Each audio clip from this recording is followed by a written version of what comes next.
Diploma online class में आप सभी का स्वागत है। हम आशा करते हैं आप स्वस्थ होंगे और खुशहाल होंगे। पिछले क्लास में हम लोगों ने पढ़ा था भौतिक राशियाँ क्या होती हैं या भौतिक राशियाँ कहते किसे हैं, और भौतिक राशियों को कितने वर्गों में विभाजित किया गया है। तो अभी हम लोग एक वर्ग के बारे में पढ़ रहे हैं, वह है उत्पत्ति के आधार पर, कि जो भौतिक राशियाँ जिनसे उत्पन्न होती हैं उसके आधार पर भौतिक राशियों को कितने वर्गों में बांटा गया है। तो आपने देखा कि उत्पत्ति के आधार पर भौतिक राशियों को दो भागों में बांटा गया है, एक है मूल राशि और दूसरा है व्युत्पन्न राशि। तो और इसके साथ ही साथ आपने मूल राशि और व्युत्पन्न राशि को डिस्कस भी कर दिए हैं, बता भी दिए हैं कि व्युत्पन्न राशि क्या होती है। व्युत्पन्न राशि, तो आइए हम बात करते हैं अब मूल राशि के प्रकार के बारे में। इसका डिटेल प्रीवियस वीडियो में है। आइए हम बात करते हैं कि जो मूल राशि है वो कितने टाइप्स की होती है। तो स्वतंत्र भौतिक राशियों को ही हम मूल राशि कहते हैं।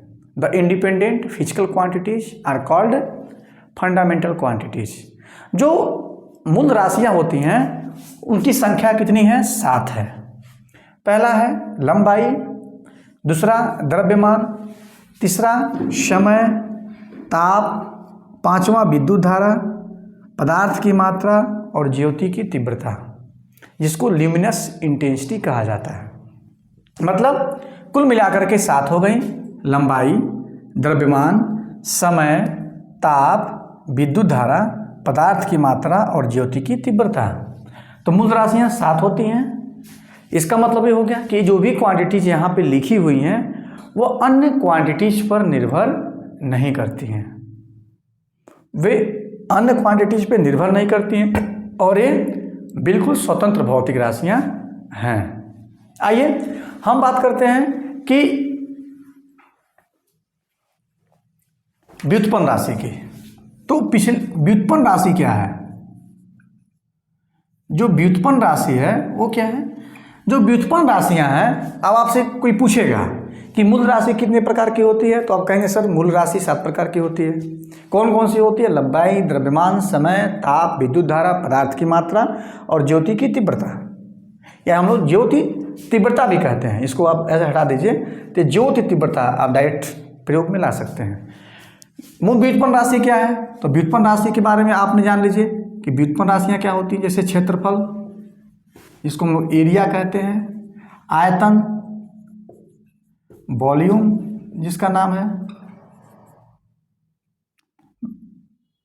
फिर इसके बाद से आएगा कि त्वरण, जिसको एक्सीलरेशन कहा जाता है, चाल, स्पीड,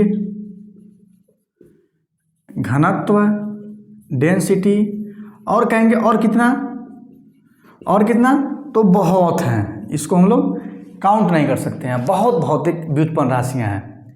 एक बार फिर से हम डिस्कस कर लेंगे। जैसे मान लीजिए कि अगर कोई कहता है आपसे कि घनत्व है, तो घनत्व किस पे निर्भर करता है? घनत्व का जो फार्मूला होता है वह क्या होता है? घनत्व इक्वल द्रव्यमान बटे आयतन, या आप ये कह सकते हैं कि जो डेंसिटी का फार्मूला होता है वो क्या होता है? मास अपॉन वॉल्यूम, जो वॉल्यूम है। तो द्रव्यमान क्या है? आप यहाँ पे देखेंगे कि जो द्रव्यमान क्या है? एक मूल राशि है। आयतन क्या है? तो जो आयतन का फार्मूला है आप जानते हैं कि द्रव्यमान और आयतन का फार्मूला होता है लंबाई गुणे चौड़ाई और गुणे ऊंचाई। द्रव्यमान का जो फार्मूला होता है वह होता है लंबाई गुणे चौड़ाई और गुणे ऊंचाई। ठीक है, तो द्रव्यमान का जो फार्मूला वह है लंबाई गुणे चौड़ाई गुणे ऊंचाई। अब ये जो लंबाई, चौड़ाई, ऊंचाई है, अगर देखेंगे तो सब एक ही प्रकार की राशि है, लेकिन सभी क्या हैं? सभी मूल राशियां हैं। तो इस तरह से घनत्व जो है द्रव्यमान पर निर्भर करता है और लंबाई, चौड़ाई, ऊंचाई पर निर्भर करता है। इसका मतलब घनत्व भी क्या है? व्युत्पन्न राशि है। चलिए आइए अब हम बात करते हैं मात्रकों के बारे में कि मात्रक क्या है। मात्रक क्या होते हैं इसके बारे में हम लोग बात करेंगे। तो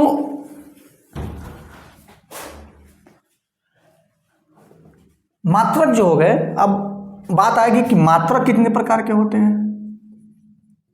मात्रक और मात्रक कहते किसे हैं, इसके बारे में हम चर्चा करेंगे कि मात्रक कहते किसे हैं।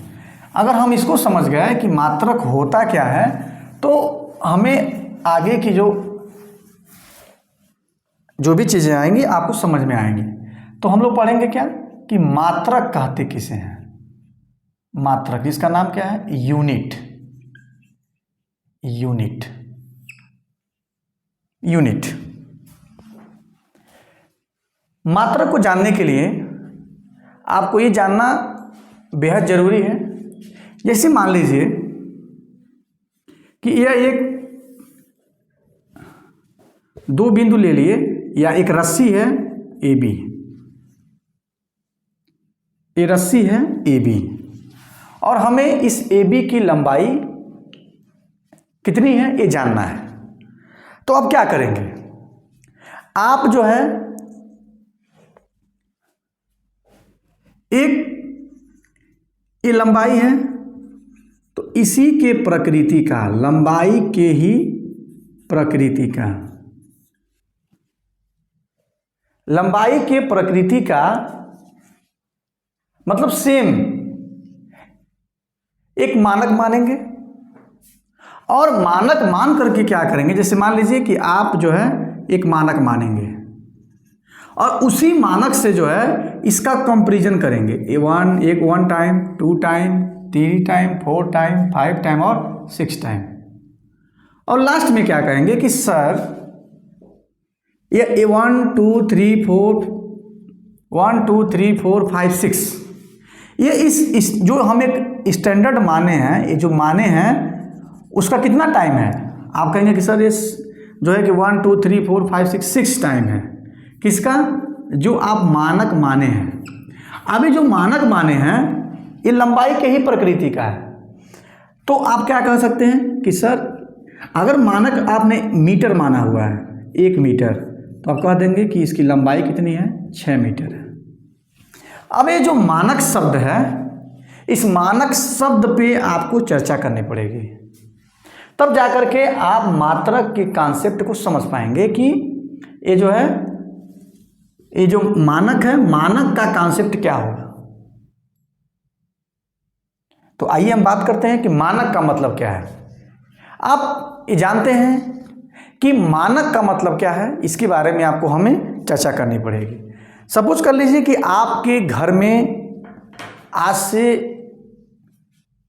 या ऐसे कह सकते हैं कि आपके घरों में ऐसी बहुत सी सामग्री है जो मानक के अधीन नहीं है। जैसे मान लीजिए कि अपनी मम्मी या आपकी मम्मी, हमारी मम्मी जब खाना बनाती है या चावल पकाती है तो क्या करती है, वो चावल को मापने के लिए, जैसे डब्बे में चावल है तो उस चावल को मापने के लिए वो किलो लेके नहीं आती है, किलो बाट लेके नहीं आती है। उसके लिए वो क्या करती है कि वो अपने आधार पर कोई गिलास रखी रहती है या कोई डब्बा रखी रहती है छोटा सा।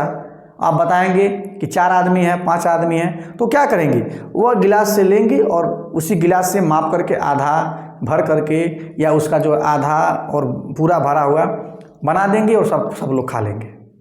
लेकिन जो वो गिलास है वो किसी अन्य के घर में क्या होगा, किसी अन्य के घर में वह दूसरे टाइप का होगा। हो सकता है वो गिलास बड़ा हो, छोटा हो।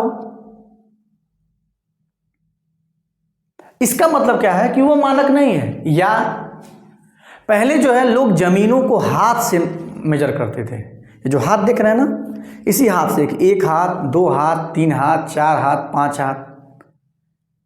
अब मान लीजिए कि 2 भाई हैं, एक भाई ने कहा कि हम 10 हाथ ज़मीन आपको दे रहे हैं, और उसका हाथ छोटा है तो कम पड़ जाएगा, जिसका हाथ बड़ा है वह ज़्यादा ज़मीन ले लेगा। तो ये जो है, या आप कहते हैं कि 10 कदम है, 20 कदम है, तो 10 कदम की दूरी अगर बड़ा हम लोग हैं तो बड़े बड़े कदम हैं, छोटा बच्चा रहेगा तो वह उसके लिए 30 कदम के बराबर हो जाएगा। मेजर तो भी कर रहा है, आप कह देंगे कि यहाँ से वहाँ तक जाओ माप करके 10 कदम, तो आदमी के वो शरीर पर निर्भर करेगा कि वो उसका कदम छोटा है या बड़ा है। तो इसलिए हम कह सकते हैं कि वह स्टैंडर्ड नहीं है, वो मानक नहीं है। लेकिन जब ये समान घटनाएं, इस घटनाएं घटित हो सकती हैं। जैसे मान लीजिए कि आपको विदेश से सामान मंगाना है, अब विदेश से सामान मंगाना है, आपको जीन्स पहनते हैं, आपकी कमर है कि आपकी कमर की माप है कि आप कह देंगे ठीक है इसका जो है कि 34 सेंटीमीटर चाहिए हमको।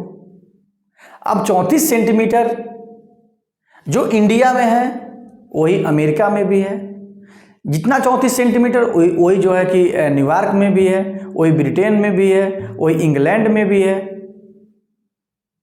तो वो 34 सेंटीमीटर जो है वो हर जगह क्या है, 34 सेंटीमीटर का 34 सेंटीमीटर ही होता है।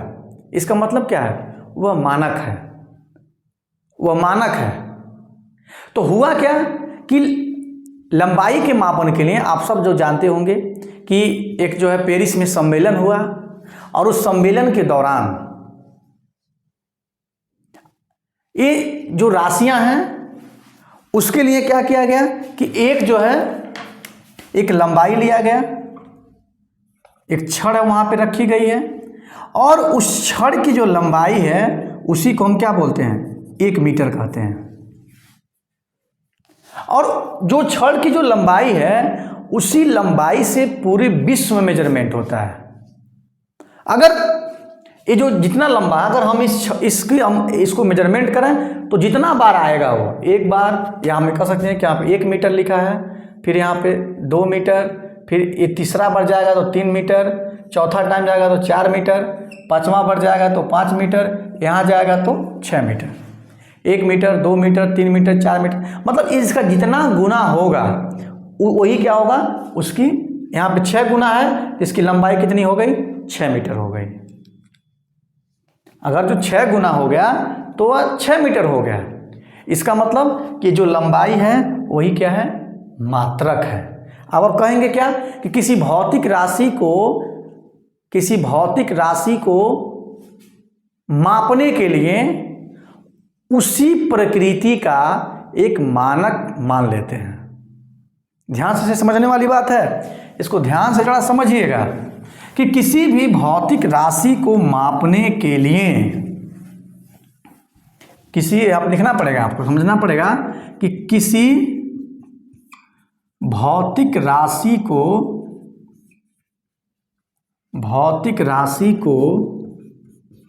मापने के लिए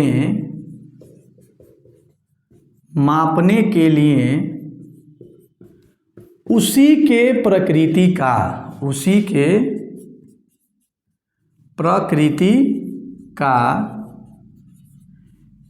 एक मानक मान लेते हैं। उसी के प्रकृति का एक मानक मान लेते हैं। ध्यान दीजिएगा, किसी भौतिक राशि को मापने के लिए उसी के प्रकृति का एक मानक मान लेते हैं। उस मानक मान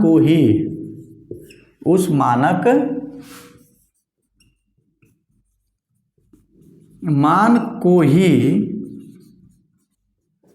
ही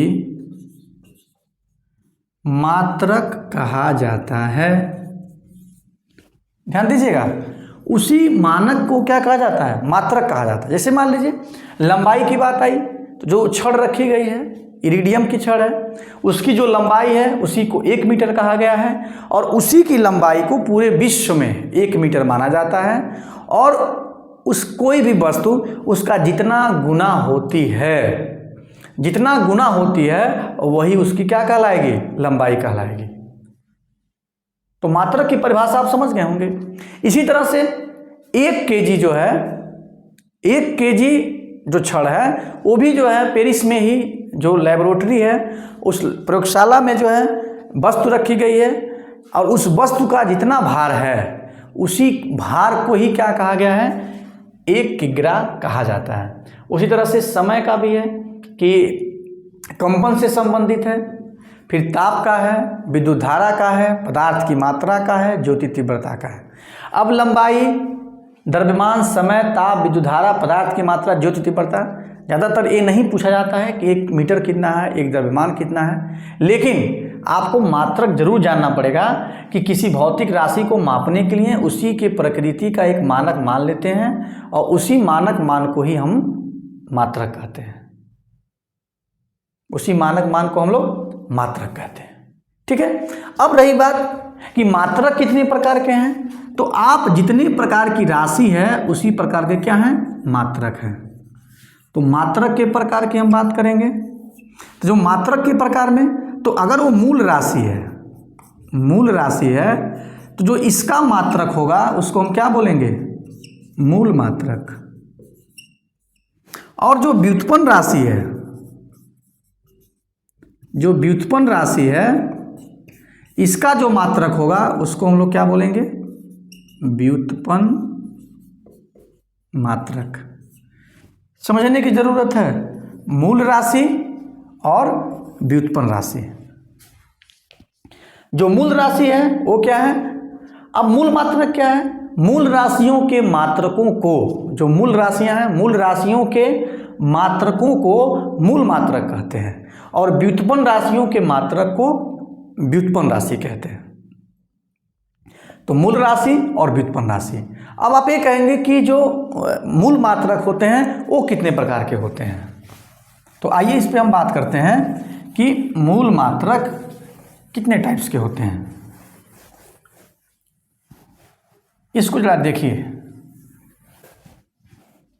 आइए हम बात करते हैं, यहाँ पर मूल राशि लिख देते हैं, यहाँ पर मूल राशि, यहाँ पे लिख देते हैं इसका मूल मात्रक,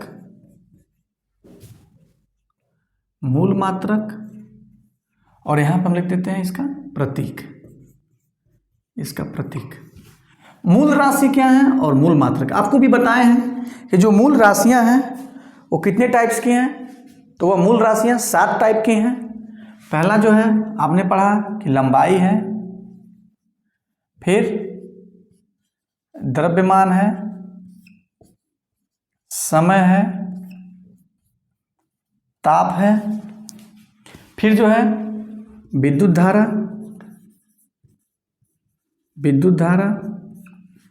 पदार्थ की मात्रा, और यहाँ पे हम कह सकते हैं ज्योति तीव्रता। तो लंबाई को हम लोग L से दिखाते हैं, द्रव्यमान को M, मास, समय को जो है टाइम T से, इसका जो है समय को हम लोग सिंबल में नहीं दिखा सकते हैं, लेकिन लिख सकते हैं कि टेम्परेचर, इसको इंग्लिश में लिख दीजिए कि लेंथ, मास, टाइम, टेम्परेचर, इलेक्ट्रिक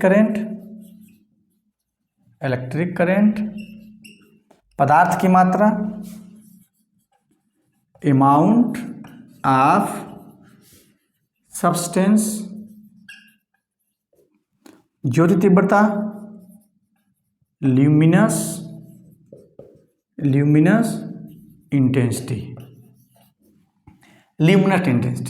लंबाई, द्रव्यमान, समय, ताप, ये 7 राशियां हैं।